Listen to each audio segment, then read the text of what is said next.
রাশিয়ার ভয়ঙ্কর দানব মিগ-31 হচ্ছে বর্তমান বিশ্বের সবথেকে দ্রুতগতির যুদ্ধবিমান। এটা সবথেকে উঁচু দিয়ে উড়তে পারা যুদ্ধবিমানও।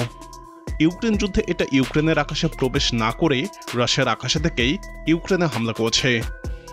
তবে বিমানটি বিশেষ নজির তৈরি করেছে ইতিহাসে প্রথম হাইপারসনিক মিসাইল যুদ্ধক্ষেত্রে নিক্ষেপের মাধ্যমে। বলা যায় আকাশের সবথেকে ভয়ঙ্কর যোদ্ধা এই মিগ-31। তাই যে কোনো পশ্চিমা পাইলটেই এই যুদ্ধবিমানে মুখোমুখি হতে ভয় পায়। অতীতে রাশিয়া গোপনে এই যুদ্ধবিমান চুরিও করেছিল আমেরিকা। মিগ-31 মূলত একটি ইন্টারসেপ্টর ফাইটার বিমান। অন্যান্য ফাইটার বিমানের সাথে ইন্টারসেপ্টরের পার্থক্য হচ্ছে ফাইটার বিমান ভালো ম্যানুভার করতে পারে, কিন্তু এই মিগ-31 মতো ইন্টারসেপ্টরগুলো ভালো ম্যানুভার করতে পারে কম। কারণ এগুলোকে তৈরি করা হয়েছে অত্যন্ত দ্রুতগতি, অনেক উঁচু দিয়ে ওড়া শক্তিশালী রাডার এবং অস্ত্র বহন ক্ষমতার দিকে গুরুত্ব দিয়ে। যেমন এই মিগ-31 বিশ্বের সবথেকে দ্রুতগামী যুদ্ধবিমান। বিমানটির দিকে তাকালে বুঝতে পারবেন এটা বডির বেশিরভাগ অংশই কেবল এর ইঞ্জিন দুটো। প্রশ্ন জাগতে পারে, এটা শত্রু বিমান ধ্বংসের জন্য তৈরি হলেও ভূমিতে আক্রমণের জন্য কিনসাল মিসাইল বহন করছে কেন? এর কারণ এর অত্যন্ত শক্তিশালী ইঞ্জিনগুলো।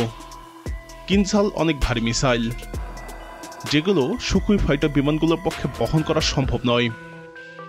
মিগ-31 এর শক্তিশালী ইঞ্জিনের কারণে কিনসাল মিসাইল বহন করতে পারে। এছাড়াও মিগ-31 অনেক বেশি উচ্চতায় উড়তে পারে।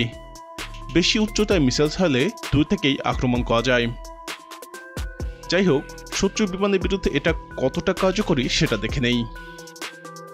এটা বিশ্বের সবথেকে দ্রুতগামী যুদ্ধবিমান।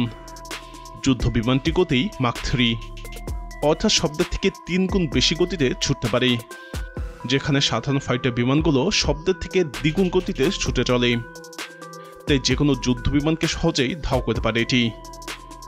এই যুদ্ধবিমানটি ৮২,০০০ ফিট উঁচুতে উঠতে পারে, যেখানে পশ্চিমা রাফাল কিংবা ইউরোফাইটার টাইফুন সর্বোচ্চ ৫০,০০০ থেকে ৫৫,০০০ ফিট উঁচুতে উঠতে পারে। বেশি উঁচুতে ওড়ার ফলে এটা সহজে শত্রু বিমানকে নজরে রাখতে এবং আক্রমণের মুখে ফেলতে পারে। আবার যুদ্ধবিমানটির রাডারও শক্তিশালী। রাশিয়ার অন্যান্য ফাইটার বিমানগুলোর থেকে এটার রাডার দ্বিগুণ বেশি এলাকা নজরদারি করতে পারে, যার কারণে শত্রু বিমান এর অস্তিত্ব বোঝার আগেই এটা শত্রু বিমানকে শনাক্ত করে শিকারে পরিণত করতে পারে।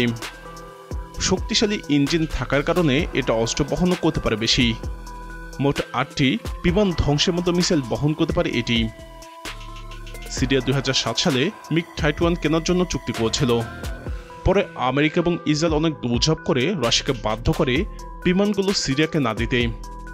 সিরিয়ার হাতে যুদ্ধ বিমানগুলো থাকলে আজকে হয়তো সিরিয়ার এই অবস্থা হতো না, কারণ এগুলোই একমাত্র যুদ্ধবিমান যা কোল্ড ওয়ারের সময় আমেরিকার যুদ্ধ বিমানকে ভূপাতিত করেছে।